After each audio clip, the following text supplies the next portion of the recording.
Anytime we do surgery anywhere in medicine, we always balance the relative risks of the surgery with the benefits expected in curing whatever the disorder is that the surgery takes care of.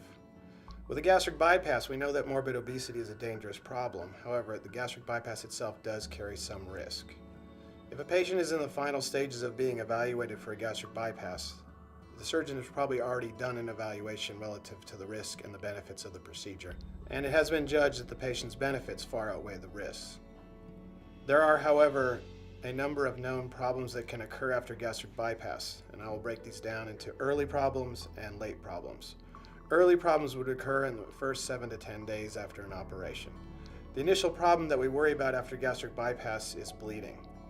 Bleeding would tend to occur at one of the staple lines or one of the connection points of the bypass itself. Bleeding also tends to occur within the bowel as opposed to around the bowel. The patient is kept in the hospital after gastric bypass overnight to watch for any signs of bleeding. This includes checking vital signs. The risk after gastric bypass of significant bleeding, that of needing a blood transfusion, is about 1 to 2%. Occasionally, a patient may be required to go back to the operating room for an endoscopy to take care of a bleeding point, or they may need a reoperation, although this is very rare. The next complication that we worry about is a leak. This is a hole or a gap somewhere in the system that lets the intestinal juice get out, and that will start a bad infection known as peritonitis.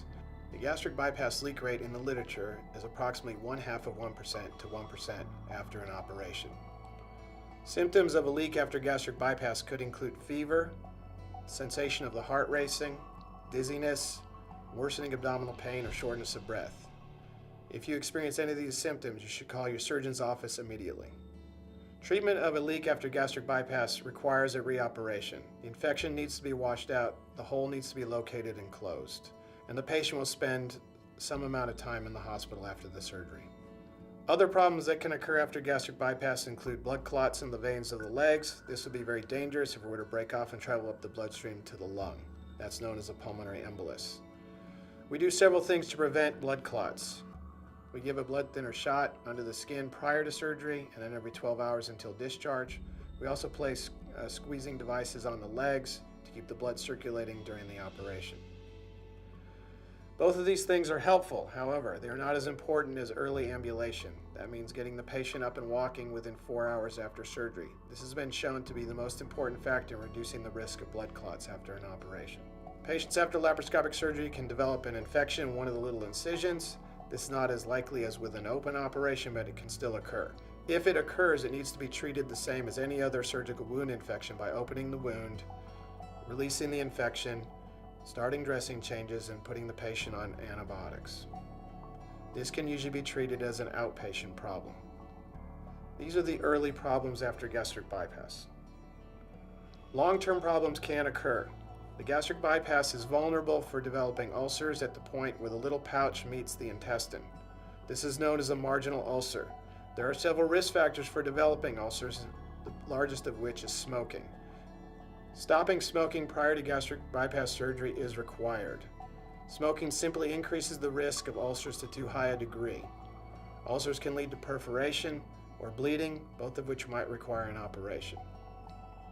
Other risk factors related to development of ulcers include alcohol intake, the intake of non-steroidal anti-inflammatory drugs such as Motrin, Aleve, or Advil, and the presence of Helicobacter pylori, which is a bacteria that can be present prior to surgery and increase the patient's risk of developing an ulcer after the operation.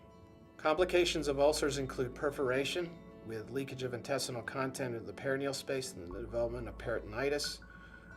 Ulcers can also block up the intestine, causing an obstruction, and ulcers can bleed. Any of these three problems can require an emergency operation. An additional problem that can occur after gastric bypass surgery is stenosis, or narrowing at one of the connection points between the intestine. The most likely area for this to occur is the junction between the small pouch and the intestine. If this area becomes too narrowed, the patient will not be able to eat solid food and will experience nausea and vomiting. A narrowing at the upper connection point can be treated by advancing a small catheter into the area using an endoscope and dilating it with a balloon. A balloon dilatation almost certainly will take care of this problem and result in dramatic improvement in symptoms. Because the intestine has been rearranged during a gastric bypass operation, there is always a risk that a small bowel obstruction can occur later on in life. Small bowel obstruction will usually present with either pain or vomiting or both. If you experience these symptoms anytime after a gastric bypass operation, you need to call your surgeon's office immediately. A small bowel obstruction will almost always require an operation to correct it. Delay in diagnosis or treatment can lead to catastrophic results. One complication that is specific to gastric bypass operations is an internal hernia. This is where a loop of intestine becomes entrapped in a pocket created after rearrangement of the intestine as part of the operation. This can occur anytime from several days after surgery throughout the patient's life. Internal hernia requires an operation to fix it. The key symptoms of an internal hernia are persistent pain or tenderness. If a patient has persistent pain in their upper abdomen, they should call their surgeon and be evaluated. Because of the rearrangement of the intestine, patients after gastric bypass operations are more vulnerable to vitamin and mineral deficiencies than other types of patients. Specifically, we worry about iron, vitamin B1, vitamin B12, and folic acid. Patients can also become vitamin D deficient and have a low level of calcium in their blood. Because gastric bypass patients are more prone to this than other types of surgeries, they need to be evaluated at regular intervals. We check blood tests starting at 3 months to rule out vitamin and mineral deficiencies. It's essential that a gastric bypass patient follow up at regular intervals to be evaluated for this problem. If they occur, supplements can be given and the deficiencies corrected.